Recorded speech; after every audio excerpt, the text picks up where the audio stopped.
नमस्कार दोस्तों, स्वागत है आप सभी का हमारे यूट्यूब चैनल साहित्य और सृजन की दुनिया में। तो दोस्तों, हमारा चल रहा है हिंदी कविता की सीरीज़ और इससे पहले हम देख चुके हैं आदिकाल और भक्तिकाल खंड की जितनी भी कविताएं हमारी यूजीसी नेट में लगी हुई हैं उनसे संबंधित कि क्या परीक्षा में आ सकता है और कहाँ से किसकी भूमिका से क्या पूछा जाएगा, इसी पर हम यहाँ पर क्या है महत्वपूर्ण बिंदुओं को डिस्कस यहाँ कर रहे हैं।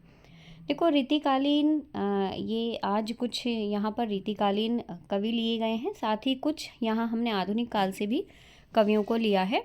तो उम्मीद है आप लोगों को वीडियो पसंद आ रही होंगी। अगर वीडियोस पसंद आती हैं गाइस, ज़रूर वीडियो को लाइक कीजिएगा, कमेंट्स करके मुझे ज़रूर बताइएगा। चलिए देखते हैं आज की हमारे जो कवि हैं वो कौन से हैं। तो हम यहाँ बात कर रहे हैं आज बिहारी जी की। रीतिकाल के प्रसिद्ध कवियों में बिहारी का नाम सबसे ऊपर आता है। उनकी सतसई के महत्वपूर्ण कुछ बिंदुओं को जान लेते हैं और कहाँ से प्रश्न अधिकांशतः पूछे जाते हैं। तो अगर हम बिहारी जी की बात करते हैं तो बिहारी जी से भी प्रश्न पूछे जाते हैं, उनके किसी पद से भी जो है प्रश्न पूछे जा सकते हैं। तो सीधे सीधे से हम ये बता सकते हैं कि इतना समय इस वाली परीक्षा के लिए नहीं है कि जिसमें हम टेक्स्ट को पूरी तरीके से खंगाल सकें या जान सकेंगे टेक्स्ट में क्या है। पर हाँ, हम थोड़ा सा भावार्थ यहाँ देख करके ज़रूर चलेंगे। बिहारी के जन्म की अगर बात करते हैं तो 1595 ईस्वी में ग्वालियर में हुआ था। इनके पिता का नाम केशव राय था। केशव राय जो थे वो निम्बार्क संप्रदाय के महंत नरहरिदास के शिष्य थे। बिहारी ने भी उनके यहाँ संस्कृत प्राकृत के काव्य ग्रंथों का अध्ययन किया था। कुछ समय बाद ये वृंदावन आ गए थे और वहीं मथुरा के किसी ब्राह्मण परिवार में इनका विवाह हुआ। बिहारी का जो देहावसन है वो 1663 में हुआ था। बिहारी का एकमात्र ग्रंथ बिहारी सतसई है और ये आप सभी को बहुत बेहतर तरीके से पता है। अब थोड़ा सा देख लेते हैं बिहारी सतसई के बारे में। बिहारी सतसई की रचना 1662 में बताई जाती है। बिहारी सतसई में कुल दोह की संख्या अगर देखते हैं तो 713 बताई गई है। सतसई शब्द संस्कृत के सप्तसती शब्द का अपभ्रंश रूप है। बिहारी सतसई में नीति, ज्योतिष, गणित, भक्ति, दर्शन, राजनीति आदि विषय मतलब कई सारे ऐसे विषय हैं जिन पर का समावेश यहाँ देखने के लिए मिलता है। किसी एक विषय पर केंद्रित यह ग्रंथ नहीं है। अब इस की अगर निर्माण की बात करते हैं हम, तो बिहारी सतसई का निर्माण गाथा सप्तसती से माना जाता है कि इस पर गाथा सप्तसती का प्रभाव भी है, आर्य सप्तसती का है, अमृत शतक आदि ग्रंथों की से भी इन्होंने प्रेरणा ली है। तो अगर मैं आप लोगों को बताऊं यहाँ पर, तो बिहारी सतसई पर गाथा सप्तसती का बहुत अधिक प्रभाव है जो कि प्राकृत से संबंधित है। बिहारी सतसई को भक्ति, श्रृंगार, नीति की त्रिवेणी भी कहा जाता है। श्रृंगार रस के ग्रंथों में जितनी ख्याति और जितना मान बिहारी सतसई का हुआ उतना और किसी का नहीं। इसका एक एक दोहा हिंदी साहित्य में एक एक रत्न माना जाता है। यह जो कथन है आचार्य शुक्ल जी का है बिहारी सतसई के बारे में।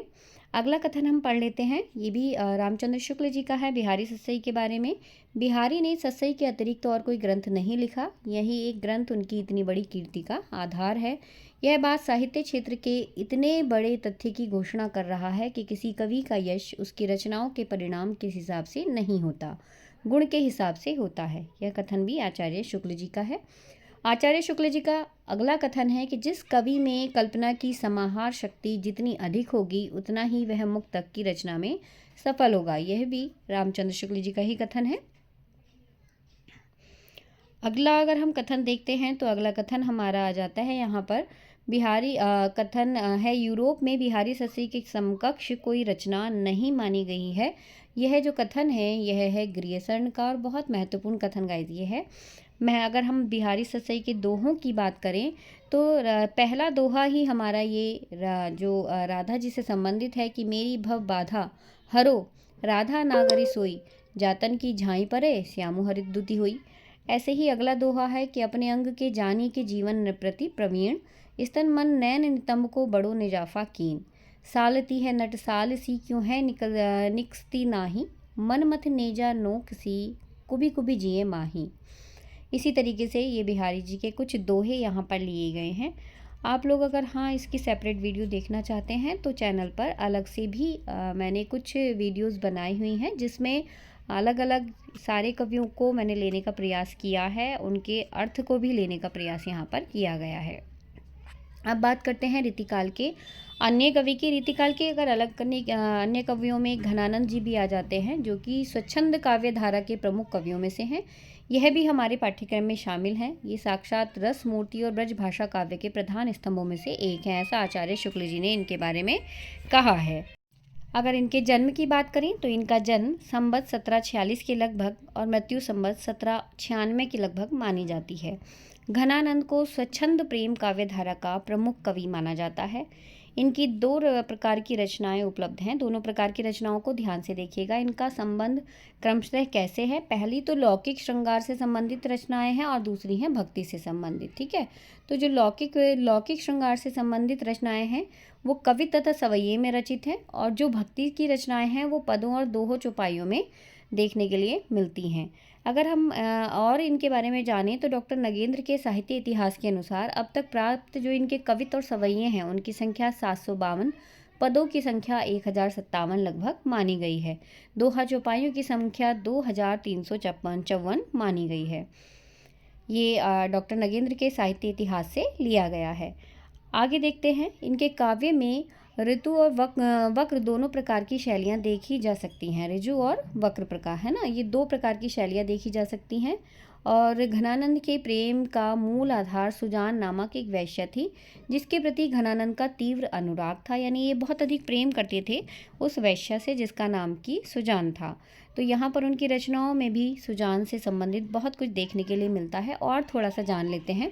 घनानंद के प्रेम का उदय भले ही सुजान के शरीर से हुआ था, पर उसकी परिणति सुजान यानी सुज्ञान परमेश्वर में हुई थी, ऐसा कहा है डॉक्टर महेंद्र कुमार जी ने। घनानंद ने दिल्ली के परम वैभव और अपनी अलबेली सुजान की सुंदरता का त्याग करके वृंदावन आकर पूर्ण वैराग्य ले लिया था। ये भी घनानंद जी के बारे में कुछ महत्वपूर्ण जानकारियां हैं। वृंदावन में आकर घनानंद निम्बार संप्रदाय में दीक्षित हो गए थे। महत्वपूर्ण प्रश्न है ये। अगर ये पूछ लिया जाता है कि वृंदावन में आकर के जो घनानंद हैं उन्होंने किस संप्रदाय को अपनाया था, तो निम्बार्क संप्रदाय को इन्होंने अपनाया और उसमें इन्होंने दीक्षा ली थी। शुक्ल जी ने इन्हें प्रेम के पीर का कवि कहा है। इनकी रचना विरह लीला ब्रज भाषा में है, पर फारसी के छंद में है। यह भी आचार्य शुक्ल जी ने इनके बारे में कहा है। तो अगर पूछ लिया जाता है विरह लीला की भाषा क्या है, तो ब्रज भाषा है।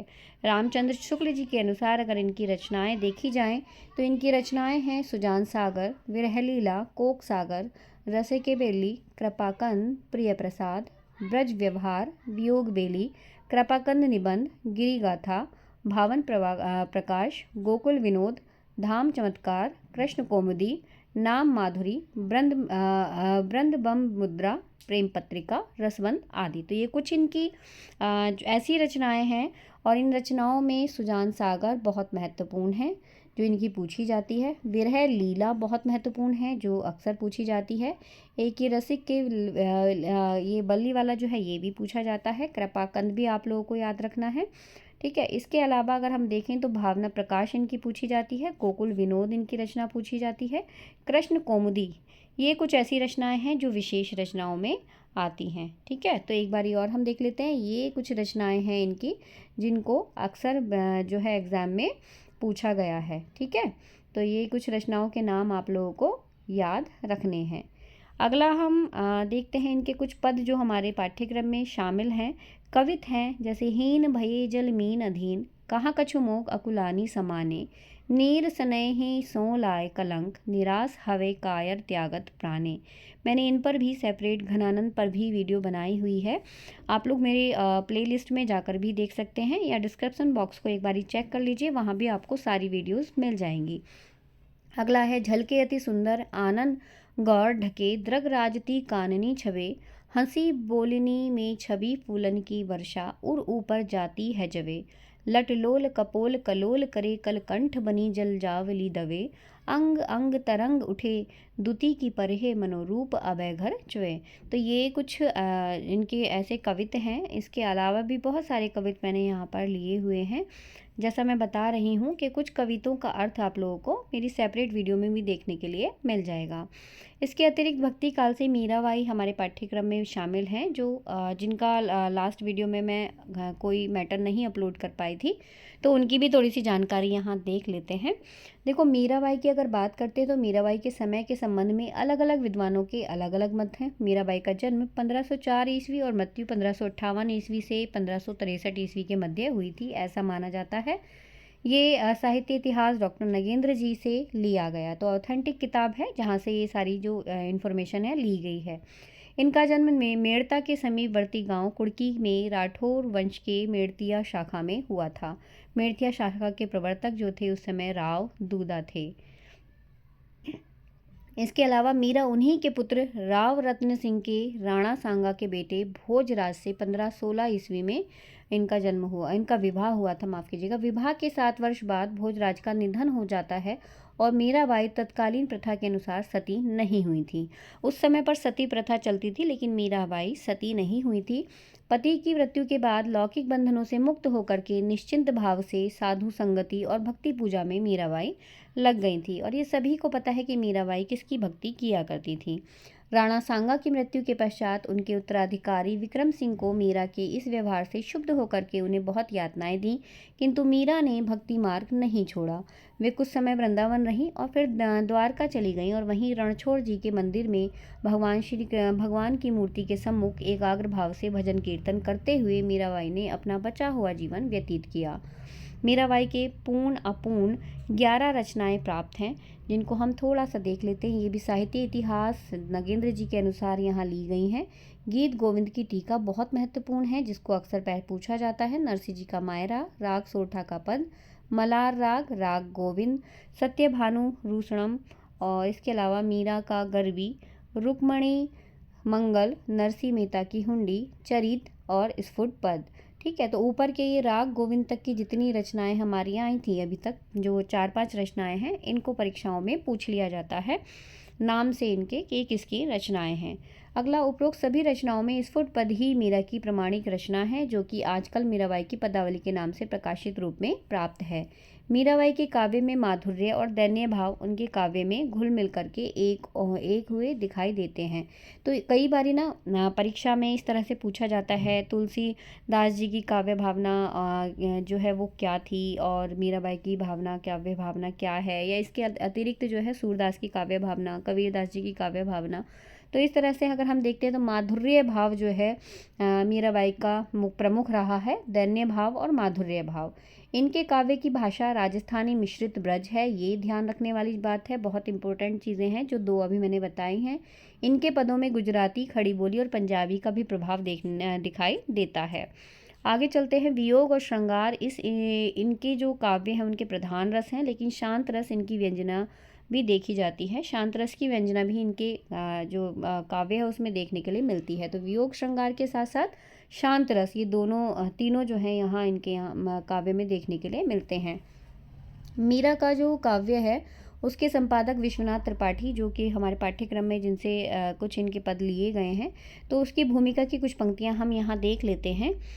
मीरा की रहस्य अनुभूति को दूर रखकर भी, क्योंकि भूमिका से भी अक्सर जो है प्रश्नों को पूछा जाता है, तो थोड़ा सा भूमिका के बारे में भी कई बारी जिनकी विशेष भूमिकाएं हैं उन पर मैंने हल्का हल्का सा प्रकाश डाला है। आप लोग देख सकते हैं, जो विशेष और महत्वपूर्ण पंक्तियां होंगी वो यहाँ ली गई हैं।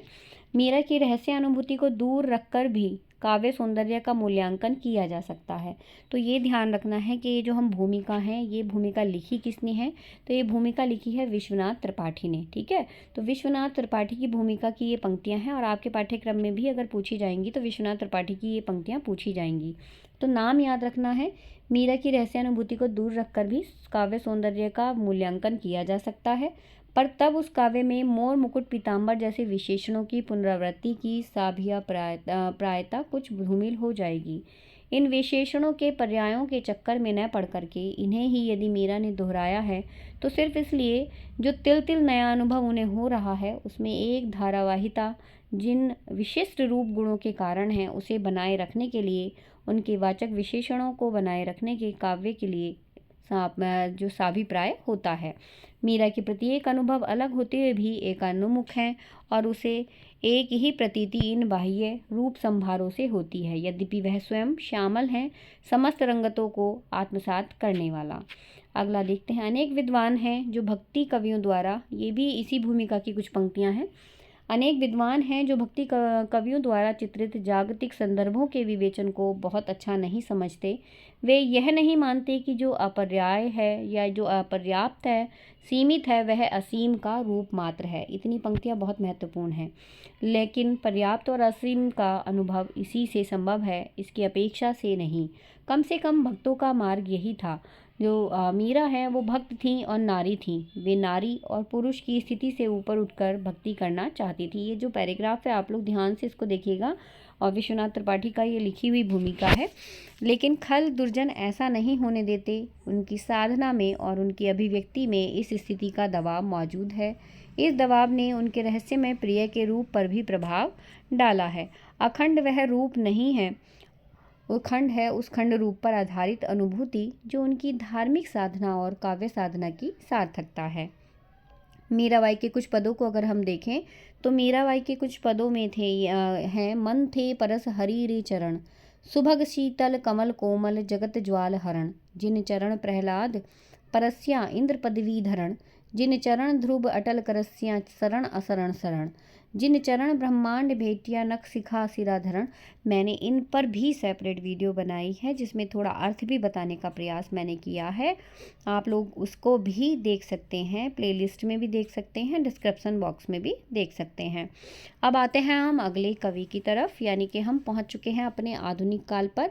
और आधुनिक काल के हम द्विवेदी युग के अयोध्या सिंह उपाध्याय हरिऔध की प्रिय प्रवास पर यहाँ पर कुछ बातें करने वाले हैं। पर जैसा कि हम कुछ थोड़ा सा कवि के बारे में भी जान लेते हैं, तो यहाँ देखिएगा अयोध्या सिंह उपाध्याय की अगर बात की जाए तो इनके जन्म का समय जो है वो 1865 से जो माना जाता है 1974 तक का समय जो है इनका माना जाता है। द्विवेदी युग के प्रख्यात कवि, उपन्यासकार, आलोचक और इतिहासकार अयोध्या जी रहे हैं। इनका जो जन्म है जिला आजमगढ़ के निजामाबाद में हुआ था। हरिऔध जी ने ब्रज भाषा और खड़ी बोली दोनों में ही रचनाएं की हैं, क्योंकि भारतेंदु युग से खड़ी बोली का जो कहना चाहिए जोर शोर शुरू हो गया था, प्रारंभ हो गया था। लेकिन ये बात भी एक थी कि भारतेंदु युग से जो लेखन हुआ था वो खड़ी बोली में तो होना प्रारंभ हुआ था, पर खड़ी बोली में सिर्फ गद्य का लेखन होता था, ब्रज में नहीं लिखा जाता था। पर द्विवेदी युग में आते आते जो है लेखन हम देखते हैं कि ब्रज में भी लेखन शुरू हो गया। ब्रज में अगर पद्य का था तो कहीं कहीं खड़ी बोली में भी जो है ब्रज जो है पद को लिखा गया है। तो ध्यान रखिएगा, भारतेंदु युग से जब लेखन प्रारंभ हुआ था तो गद्य और पद दोनों का अलग अलग जो है भाषाओं का प्रयोग किया जाता था। यानी कि गद्य जो लिखा जाता था वो खड़ी बोली में लिखा जाता था और जो पद लिखा जाता था वो ब्रज में लिखा जाता था। लेकिन द्विवेदी युग में क्या हुआ, धीरे धीरे गद्य और पद दोनों को खड़ी बोली में लिखे जाने का प्रयास किया जाने लगा था। हरिऔध जी ने ब्रज भाषा और खड़ी बोली दोनों में ही रचनाएं की हैं। रस कलश की जो रचना है वो ब्रज भाषा में हुई है। प्रिय प्रवास और वैदेही वनवास की रचना खड़ी बोली में हुई है। बहुत इंपॉर्टेंट पार्ट है, ध्यान रखिएगा। प्रिय प्रवास में कहीं कहीं उन्होंने संस्कृत निष्ठ भाषा का प्रयोग किया है। चुपते चौबदे चौखे चौबदे बोलचाल काव्य रचनाओं में इन्होंने मुहावरेदार भाषा का प्रयोग किया है। प्रिय प्रवास पर इनको हिंदी का सर्वोत्तम पुरस्कार मंगला प्रसाद पारितोषिक प्रदान किया गया था। इनकी प्रमुख रचनाओं की अगर बात करें तो काफ़ी सारी रचनाएं इनकी हैं, जिसमें प्रिय प्रवास पहले नंबर पर आती है। फिर इसके बाद है प्रद्य प्रस्तून, इनकी रचना। चुबते चौबदे बहुत प्रसिद्ध है। चोखे चौबदे बहुत प्रसिद्ध है। इधर देखें तो वैदेही वनवास और रस कलश भी इनकी काफ़ी प्रसिद्ध रचनाओं में आती है। अगर हम इनके उपन्यासों को देखें तो ठेठ हिंदी का ठाठ, अधखिला फूल, और नाटकों में देखें तो प्रद्युम्न, विजय, रुक्मणी, परिणय, ये इनके प्रसिद्ध नाटक देखे जाते हैं। अनुवाद भी इन्होंने किए हैं। ठेठ हिंदी में किए गए अनुवाद में इनका वेनिस का बाका बहुत प्रसिद्ध गद्य रचना है। रिपुवान विंकिल गद्य रचना है। नीति निबंध है। उपदेश कुसुम 3 भाग हैं इसके। विनोद वाटिका, ये पद्य रचना हैं दोनों, और बाकी ऊपर की तीनों रचनाएं ये गद्य रचनाएं हैं। तो ठेठ हिंदी में इनका लेखन किया गया है। प्रिय प्रवास के कुछ महत्वपूर्ण बिंदुओं के माध्यम से पहले थोड़ा सा हम प्रिय प्रवास को समझ ही लेते हैं। आप सभी को पता है कि प्रिय प्रवास खड़ी बोली हिंदी का प्रथम महाकाव्य माना जाता है, और साथ ही साथ इसके बारे में और भी कुछ ऐसी जानकारी आप लोगों को होनी ज़रूरी है, क्योंकि परीक्षा में ज़रूरी नहीं है कि सिर्फ व्याख्या से संबंधित ही प्रश्न पूछा जाए। यहाँ पर इनसे संबंधित कुछ भी पूछा जा सकता है। तो यहाँ थोड़ा हम इसको ध्यान से देखते हुए चलते हैं। देखो, प्रिय प्रवास खड़ी बोली हिंदी का प्रथम महाकाव्य है, सभी को पता है। इसमें कितने सर्ग हैं? 17 सर्गों में ये विभक्त है। पहले सर्ग में सांध्य वर्णन हुआ है, दूसरे सर्ग में गोकुल वासियों का कृष्ण के विरह में व्याकुल और व्यथित दिखाया गया है। तीसरे सर्ग में हम देखते हैं कि यहाँ पर जो है नंद और यशोदा की व्याकुलता और कृष्ण की कुशलता के लिए प्रार्थना हुई है। चौथे वाले सर्ग में राधा की सुंदरता का वर्णन है और पांचवें सर्ग में राधा और यशोदा माता की व्यथा की मार्मिक अभिव्यक्ति दिखाई गई है। छठे सर्ग में कृष्ण और यशोदा का वर्णन है। सातवें सर्ग में मथुरा से नंद के लौटने पर माता यशोदा के पुत्र के बारे में पूछे गए मार्मिक प्रश्नों का वर्णन यहाँ पर हुआ है। तो थोड़ा सा आपको ज़्यादा भी अगर हर एक सर्ग के बारे में ना पता हो, क्योंकि यहाँ पर पूरा का पूरा प्रिय प्रवास दिया गया है, तो यहाँ हमें सभी का पूरा अर्थ ना भी पता हो तो हमें कम से कम इतनी जानकारी अवश्य होनी चाहिए कि किस सर्ग में किस का वर्णन हुआ है। आठवें सर्ग में गोकुलवासियों के कृष्ण के साथ बिताए पलों का वर्णन है, तो नवें सर्ग में कृष्ण का गोकुल की यादों में खोए रहना।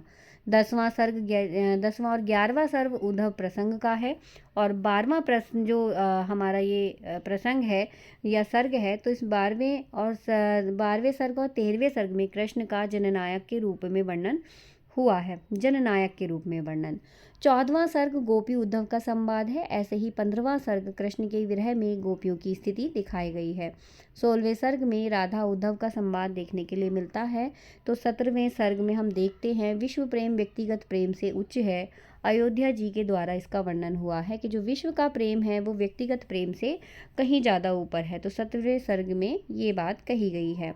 थोड़ा और हम आगे प्रिय प्रवास के बारे में जानते हैं। प्रिय प्रवास की सबसे बड़ी विशेषता क्या है कि यह सारा काव्य संस्कृत के वर्ण वृत्तों में लिखा गया है। इसका निर्माण खड़ी बोली के महाकाव्य संबंधी अभाव की पूर्ति के लिए हुआ है, ऐसा द्वारिका प्रसाद सक्सेना जी ने कहा है। प्रिय प्रवास में श्री कृष्ण के मथुरा गमन का उल्लेख हुआ है। कृष्ण के जाते ही विरह में व्यथित गोप और गोपीजन श्री कृष्ण का गुणगान करते हैं और इसके अलावा कृष्ण के जीवन से संबंधित घटनाओं का वर्णन यहाँ पर देखने के लिए मिलता है। साथ ही इसमें पूतना, तृणावर्त, सक्टासुर, बकासुर, क्लानांग, कंस आदि की कथा भी इसमें प्रसंगवश दिखाई जाती हैं। प्रिय प्रवास में श्री कृष्ण को एक महान नेता, एक लोक सेवी युग पुरुष के रूप में अंकित किया गया है।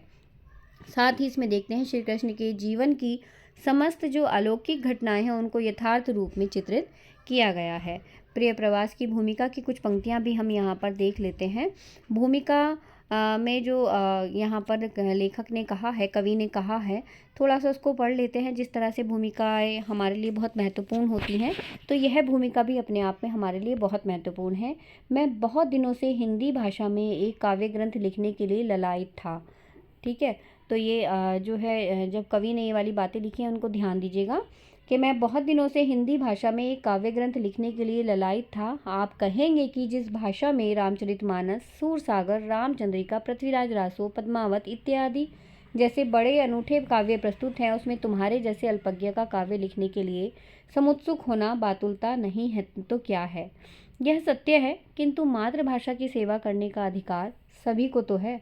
बने या न बने, सेवा प्रणाली सुखद और हृदय ग्राहिणी हो या न हो, परंतु एक लालायित चित्त अपनी प्रबल लालसा को पूरी किए बिना कैसे रहे। जिसके कांत पादाम्बुजों को निखिल शास्त्र पारंगत पूज्यपाद महात्मा तुलसीदास, कवि शिरोरत्न, महात्मा सूरदास जैसे महाजनों ने परम। आगे देखते हैं इसमें थोड़ा सा ओके। यहाँ हम हैं तुलसीदास, कवि शिरोरत्न, महात्मा सूरदास जैसे जो महाजन हैं उन्होंने परम सुगंधित और उत्फुल्ल पाटल प्रसून अर्पण कर अर्चना की है। तो कवि कुल मंडली मंडन केशव, देव, बिहारी, पद्माकर इत्यादि सहृदयों ने अपनी विकच मल्लिका चढ़ा करके भक्ति गदगद चित्त से आराधना की है। क्या उसकी मैं एक नितांत साधारण पुष्प द्वारा पूजा नहीं कर सकता? यदि स्वांतः सुखाए मैं ऐसा कर सकता हूँ तो अपनी टूटी फूटी भाषा में एक हिंदी काव्य ग्रंथ भी लिख सकता हूँ। निदान इसी विचार के वशीभूत होकर मैंने प्रिय प्रवास नामक इस ग्रंथ की रचना की है। ठीक है, तो ये प्रिय प्रवास की भूमिका से कुछ पंक्तियाँ हैं।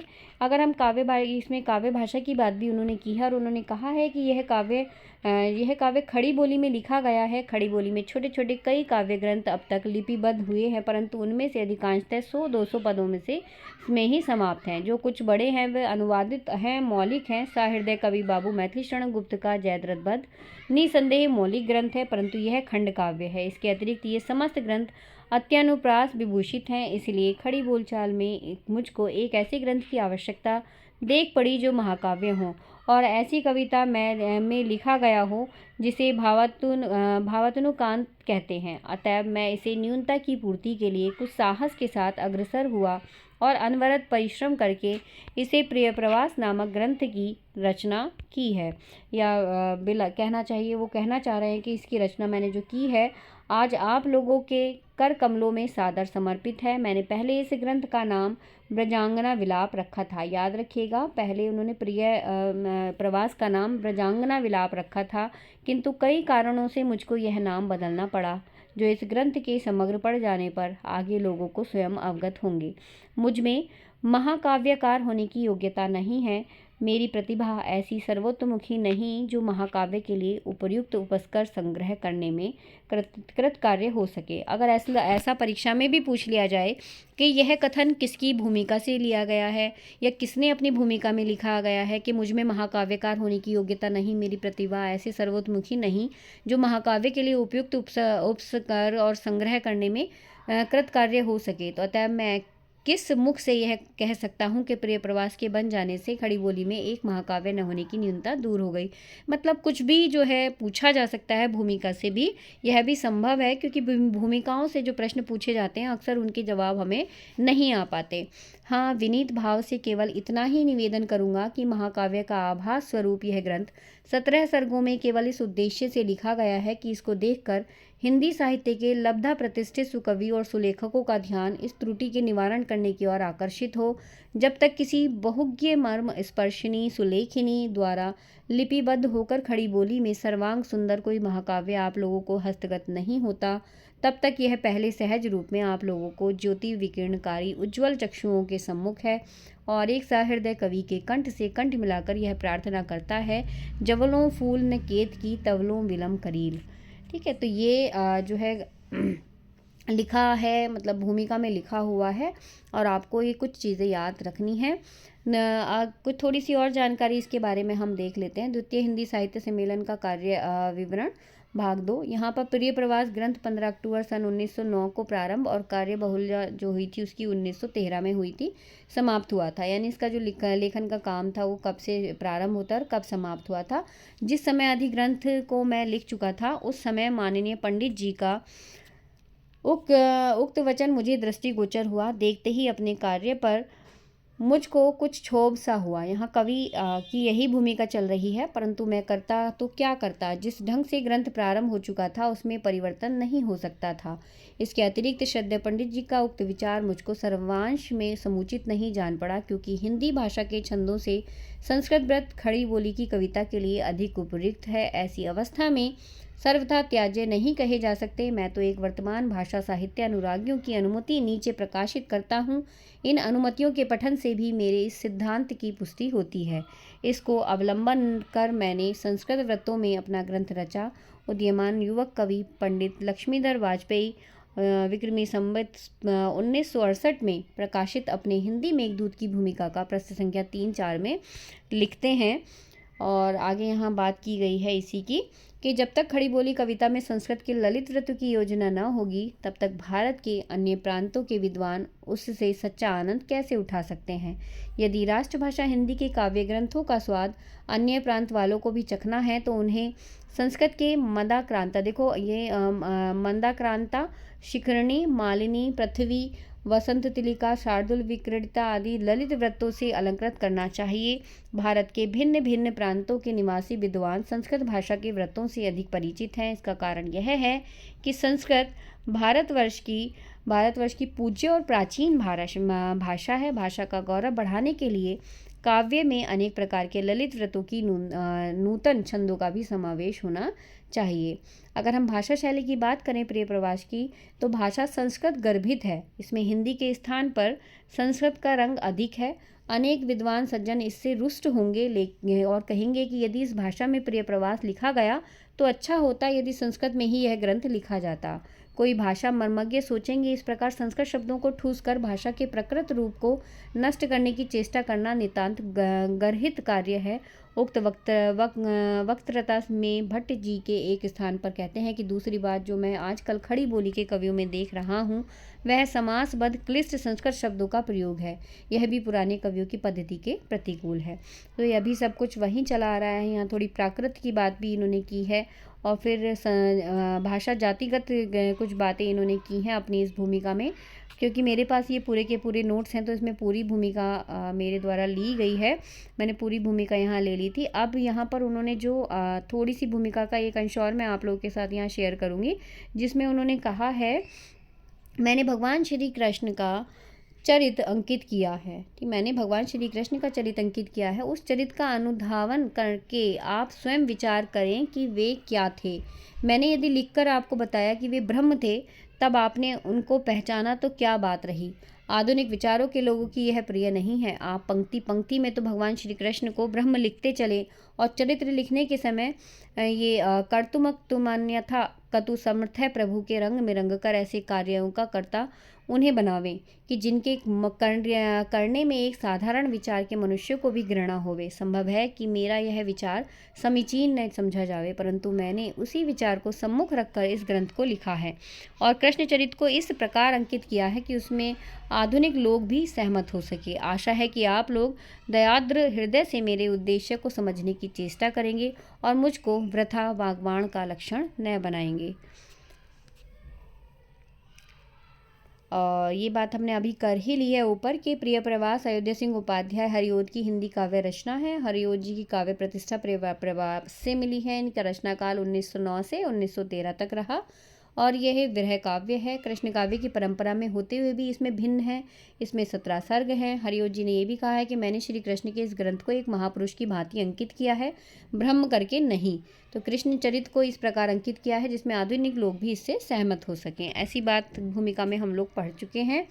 इसकी कथा वस्तु की बात करें प्रिय प्रवास की तो प्रिय प्रवास आधुनिक हिंदी साहित्य का प्रथम सफल महाकाव्य है। इसकी कथा वस्तु का मूलाधार श्रीमद् भागवत का दशम स्कंद है। इसमें श्री कृष्ण के जन्म से लेकर उनके यौवन, कृष्ण ब्रज से मथुरा को प्रवास और लौट आना वर्णित है। संपूर्ण कथा 2 भागों में विभाजित है। पहले से 8वें सर्ग तक की कथा में कंस के निमंत्रण लेकर के अक्रूर जी ब्रज में आते हैं तथा श्री कृष्ण समस्त ब्रजवासियों को शोक में छोड़ करके मथुरा चले जाते हैं। 9वें सर्ग से लेकर के 17वें सर्ग तक की कथा में कृष्ण अपने मित्र उद्धव को ब्रजवासियों को सांत्वना देने के लिए मथुरा भेजते हैं।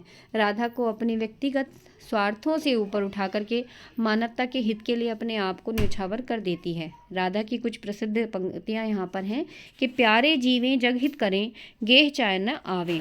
तो इस महाकाव्य की क्योंकि चर्चा इतनी ज़्यादा इसलिए हो रही है, इतना अधिक इस महाकाव्य को हम इसलिए पढ़ रहे हैं कि मैंने आप लोगों को बताया कि महाकाव्य से संबंधित प्रश्न यहाँ अधिकांशतः पूछे जाने की संभावना है। इसकी भूमिका से प्रश्नों को पूछे जाने की संभावना है। महाकाव्य में कितने सर्ग हैं, कौन सी भाषा का प्रयोग हुआ है, कौन कौन से छंदों का प्रयोग हुआ है, ये कुछ भी पूछा जा सकता है। इस महाकाव्य में कृष्ण राधा जी का जो रूप है वो कौन सा है, ये भी पूछा जा सकता है। तो यहाँ हम देखेंगे कि जो कृष्ण और राधा जी हैं वो उनका जो रूप है महाकाव्य में वो साधारण परंपरागत रूप से भिन्न है। कृष्ण का चरित्र जन साधारण के लिए प्रेरणा स्रोत है। द्विवेदी युग में देश प्रेम, स्वाधीनता, विश्व बंधुत्व, मानवतावाद और सुधारवाद की जो लहर चली थी उसका स्वर प्रिय प्रवास में सुनाई पड़ता है। शिवदान सिंह चौहान का कहना है कि प्रिय प्रवास में कृष्ण अपने शुद्ध मानव रूप में विश्व कल्याण के काम में रत एक जन नेता के रूप में अंकित किए गए हैं। श्रीधर पाठक ने प्रिय प्रवास के संबंध में लिखा है, दिवस के अवसान समय मिला प्रिय प्रवास अहो प्रिय आपका, अमित मोद हुआ चख कर चित को, सरस स्वाद युता कविता नहीं। तो ये जो है प्रिय प्रवास के बारे में श्रीधर पाठक ने लिखा है। दिवस के अवसान, प्रथम सर्ग की अगर हम बात करते हैं तो प्रथम सर्ग का प्रारंभ ही इससे होता है। दिवस का अवसान समीप था, गगन था कुछ लोहित हो चला, तरु शिखा पर थी अब राजती और कमलनी कुल बल्लभ की प्रभा, विपिन बीच विहंग वृंद का कल निनाद विवर्धिता था हुआ, और ध्वनि में विविधा बिहा गवली उड़ रही नवमंडल मध्य थी। अधिक और हुई नवलालिमा, दश दिशा अनुरंजित हो गई, सकल पादव पुंज हरितिमा, अरुणिमा विनिमज्जित सी हुई। तो ये सर्ग पहला जो है वो भी द्रुत विलंबित छंद है। दूसरे सर्ग में भी द्रुत विलंबित छंद का ही प्रयोग हुआ है। मैंने द्रुत विलंबित छंद के बारे में एक छोटा सा शॉर्ट्स भी अपलोड किया था। आप लोग जो है वीडियो पर रेगुलर बने रहेंगे तो ऐसी ही जानकारी आप लोगों को मिलती रहेगी। प्रिय प्रवास में जिन जिन छंदों का प्रयोग हुआ है वो उन छंदों के बारे में भी पूछा जा सकता है कि किस सर्ग में किस छंद का प्रयोग हुआ है। तो मैं आप लोगों को बता देती हूँ, जो पहला वाला ये हमारा सर्ग है, प्रथम सर्ग को भी यहाँ पर द्रुत विलंबित छंद में ही लिखा गया है और दूसरे सर्ग को भी द्रुत विलंबित छंद में ही लिखा गया है। इसी तरह से तीसरे सर्ग की बात करें तो तीसरा सर्ग भी द्रुत विलंबित छंद में लिखा गया है, चौथा सर्ग भी द्रुत विलंबित छंद में लिखा गया है। पूरे सर्ग मैंने यहाँ नहीं लिए, कुछ कुछ इनकी पंक्तियाँ ली हुई हैं। पांचवें सर्ग की बात करें तो यहाँ मंदाक्रांता छंद ये पांचवा सर्ग में देखा जाता है। छठा सर्ग भी मंदाक्रांता छंद है, सातवां भी मंदाक्रांता है, आठवां मंदाक्रांता है, नौवां शार्दुल विक्रीडित छंद है और नवें भी शार्दुल विक्रीडित छंद है। 10वें में भी द्रुत विलंबित छंद देखा गया है। 11वें में मालिनी छंद है। 12वें में मंदाक्रांता छंद और द्रुत विलंबित दोनों छंदों का प्रयोग हुआ है। 13वें में वंशस्थ छंद है। 14वें में मंदाकांता छंद है। 15वें में मंदाकांता छंद है। तो इसी तरीके से हमें इनके छंदों का नाम याद रखना है, वंशस्थ छंद और किस छंद में कितनी मात्राएं होती हैं, ये सब भी हमें ध्यान रखना होगा। तो इस पर मैं जो शॉर्ट्स वीडियो मैं डाल रही हूँ, प्लीज़ थोड़ा सा वीडियो पर अगर आप लोग रेगुलर बने रहेंगे तो आपको बहुत सारी जानकारी यहाँ मिलती रहेगी। तो मैंने द्रुत विलंबित पर एक छोटा सा शॉर्ट डाला था, मैं बाकी इन सब पर भी छोटी छोटी सी इन्फॉर्मेशन आप लोगों को दे दूँगी। मंदाक्रांता क्या है या कौन कौन सी छंद में कितनी कितनी मात्राएँ होती हैं, क्योंकि अगर परीक्षा में पूछा जा सकता है तो कुछ भी पूछा जा सकता है। कंपटीशन बहुत टफ है। पहले की कंपेयर में को अगर हम कर देखते हैं तो अब की जितनी भी परीक्षाएं होने लगी हैं, आप लोग खुद से उसको देख सकते हैं कि पहले की और अब की परीक्षाओं में कितना अंतर आ गया है। तो यहाँ हमने अयोध्या संघ को देख लिया है। अभी बारी आती है हमारी मैथिली शरण गुप्त के साकेत की। हमें थोड़ा साकेत पर बात करनी है।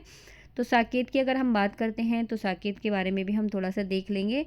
और यहाँ हम देख लेते हैं पहले महाकाव्य साकेत द्विवेदी युग की सर्वश्रेष्ठ रचना मानी जाती है। इसकी राष्ट्र कवि मैथिली शरण गुप्त ने की थी इसकी रचना, और गुप्त जी ने बहुत रचनाएं की हैं। साकेत की रचना 1916-17 में शुरू हुई थी। इसका प्रकाशन 1931 में हुआ था। मैथिली शरण गुप्त को साल 1932 में साकेत के लिए मंगला प्रसाद पारितोषिक मिला था। इस पर हम अभी चर्चा कर भी चुके हैं। साकेत में कवि ने उर्मिला और लक्ष्मण के दाम्पत्य जीवन में हृदयस्पर्शी प्रसंग और उर्मिला की मां का मार्मिक चित्रण किया है। साकेत की भाषा संबंधी नवीनता यह है कि इसमें ब्रज भाषा और पुरानी हिंदी के स्थान पर नई हिंदी का प्रयोग जो है देखने के लिए मिलता है। और इस कितनी नई हिंदी में भी नई खड़ी बोली को हम नई हिंदी बोल रहे हैं, नई खड़ी बोली का प्रयोग किया गया है। साकेत महाकवि मैथिली शरण गुप्त का लिखा महाकाव्य है जो 12 सर्गों में लिखा गया है। साकेत के सर्ग याद रखिएगा। बेशक साकेत के जो सर्ग हैं उसमें जो महत्वपूर्ण सर्ग है वो नवा सर्ग माना जाता है, और जिसमें हम उर्मिला का विरह वर्णन देखते हैं, लेकिन सर्गों की संख्या 12 है, ये ध्यान रखना है। और इसके अलावा इसकी जो भाषा है, भाषा किस तरह की है वो आपको याद रखना है। साकेत की भाषा में हम देखते हैं ब्रज भाषा और पुरानी हिंदी के स्थान पर नई खड़ी बोली का प्रयोग इसमें किया गया है। और शुरुआती सर्गों में हम देखेंगे श्री राम को वनवास आने का आदेश और अयोध्या वासियों का करुण रुदन है, वन आगमन की झांकियां हैं। अंत के सर्गों में लक्ष्मण की पत्नी और राजवधू उर्मिला के वियोग का वर्णन है। साकेत मुख्यतः उर्मिला को केंद्र में रखकर ही लिखी गई है, चूँकि लक्ष्मण तो अपने भाई और भाभी के साथ जा चुके थे, लेकिन उर्मिला पीछे भवन में ही रह गई थी। उन्हीं की मनः स्थिति का भावपूर्ण वर्णन यहाँ कवि ने किया है। और इसकी महत्वपूर्ण पंक्तियाँ हैं। मानस मंदिर में सतीपति की प्रतिमा थाप, जलती सी वह विरह में बनी आरती आप। उर्मिला के हृदय में अपने पति की प्रतिमा है, लेकिन वह विरह से व्याकुल है और उसमें किसी आरती की लौ के समान स्वयं वह जल रही है। सभी गुणों से अभिमंडित वो देखी गई है। साकेत के नवम सर्ग की बात करें तो ये महत्वपूर्ण कुछ सर्ग में यहाँ पर कुछ देख सकते हैं। 2 वंशों के प्रकट करके पावनी लोक लीला, 100 पुत्रों से अधिक जिनकी पुत्रियाँ पूतशीला, त्यागी भी है शरण जिनके जो अनासक्त गेही, राजा योगी जय जनक वे पुण्य देही विदेही। विफल जीवन व्यर्थ बहा बहा, सरस दो पद भी न हुआ आहा। कठिन है कविते तब भूमि ही, पर यहाँ श्रम भी सुख सा रहा। करुणे क्यों रोती है, ये बहुत महत्वपूर्ण पद है, पूछा जाता है करुणे क्यों रोती है। उत्तर में और अधिक तू रोई, मेरी विभूति है जो, उसको भवभूति क्यों कहे कोई। अवध को अपनाकर त्याग से, वन तपोवन सा प्रभु ने किया। भरत ने उनके अनुराग से, भवन में वन का व्रत ले लिया। तो ये बहुत सुंदर है, जब आप इसको पढ़ते हैं तो आंखों से आंसू बहने स्वाभाविक हैं। तो पूरे का अर्थ मैं यहाँ नहीं बता सकती साकेत का, क्योंकि मैंने बताया ही है कि टेक्स्ट काफ़ी बड़े बड़े लगे हुए हैं।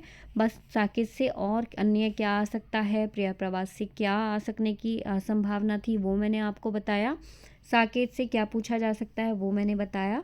भारत भारती की बात करते हैं तो भारत भारती भी जो है वो मैथिली शरण गुप्त की रचना है और हमारे पाठ्यक्रम में शामिल है।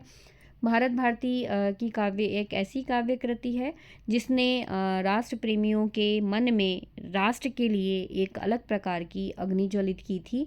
यह स्वदेश प्रेम को दर्शाने वाली भावी दुर्दशा से उबरने के लिए समाधान खोजने का एक सफल प्रयोग है। भारतवर्ष के संक्षिप्त दर्शन की काव्यात्मक प्रस्तुति है भारत भारती। निश्चित रूप से किसी शोध कार्य से कम नहीं है। गुप्त जी की सृजनता की दक्षता का परिचय देने वाली यह पुस्तक कई सामाजिक आयामों पर विचार करने को विवश करती है। भारतीय साहित्य में भारत भारती सांस्कृतिक नवजागरण का ऐतिहासिक दस्तावेज है।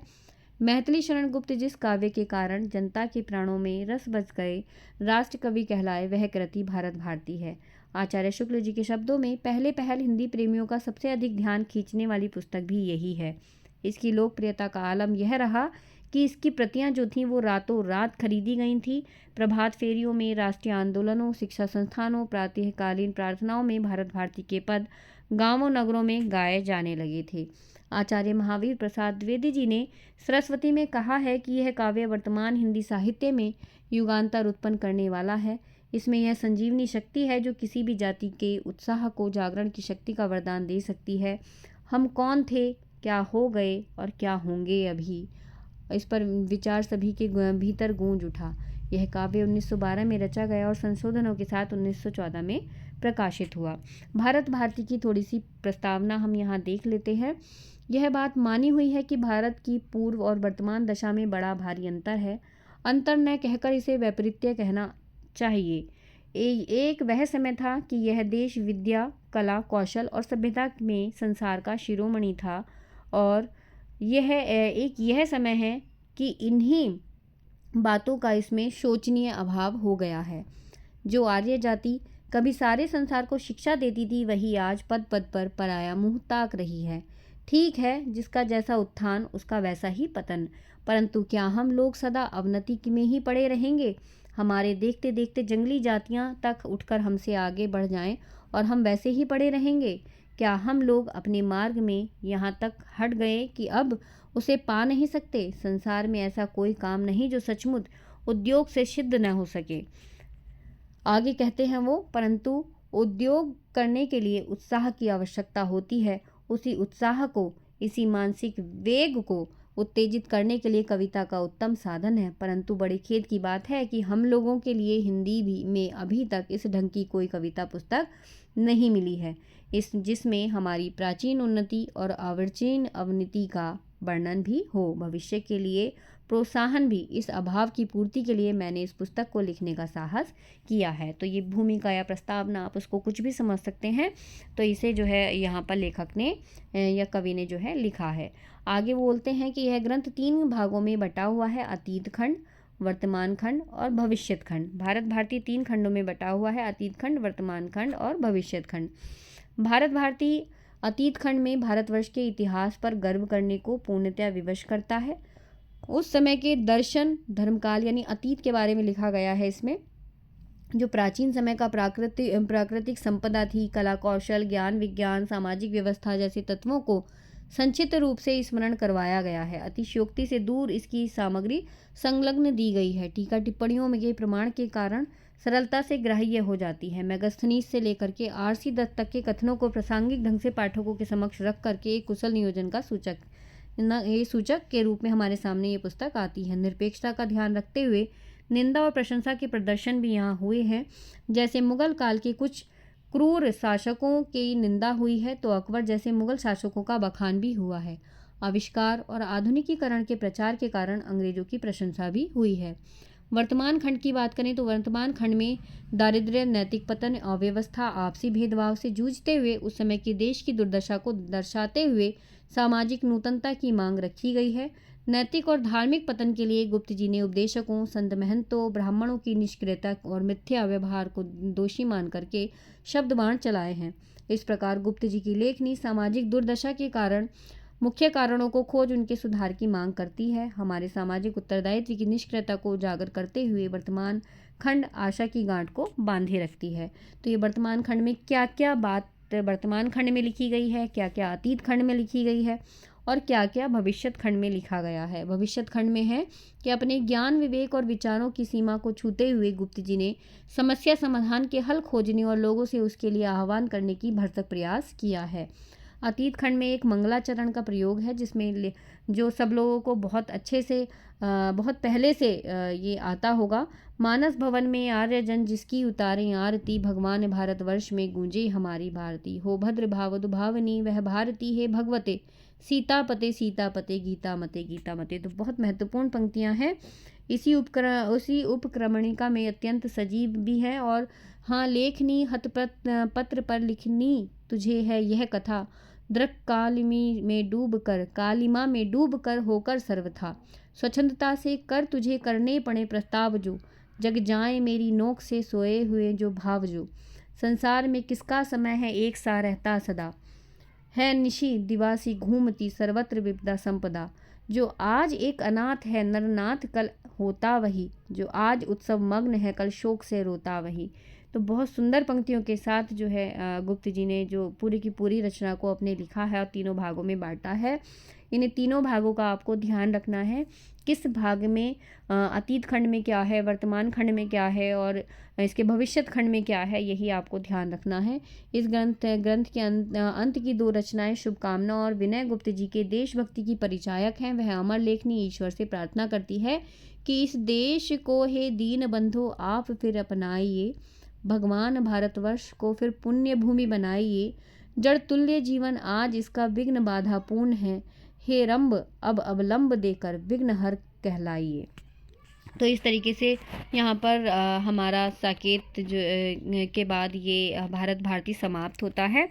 और मेरी भी आज की वीडियो मैं यहीं पर समाप्त करती हूँ।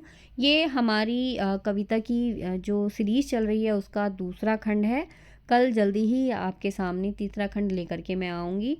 उम्मीद है आप लोगों को वीडियोस पसंद आ रही होंगी। थोड़ी सी बड़ी हो जाती हैं, थोड़ी सी रास्ता यहाँ इसलिए नहीं आ पा रही क्योंकि हमारे पास समय का अभाव है।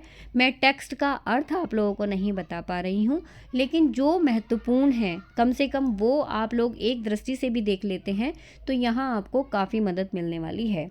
तो गाइज़, अगर पसंद आती है वीडियोज़ तो लाइक ज़रूर कीजिएगा और बताइए ज़रूर मुझे। साथ ही चैनल को सब्सक्राइब कीजिएगा, नोटिफिकेशन आप तक मिलती रहेगी। बाय बाय, मिलते हैं नेक्स्ट वीडियो में।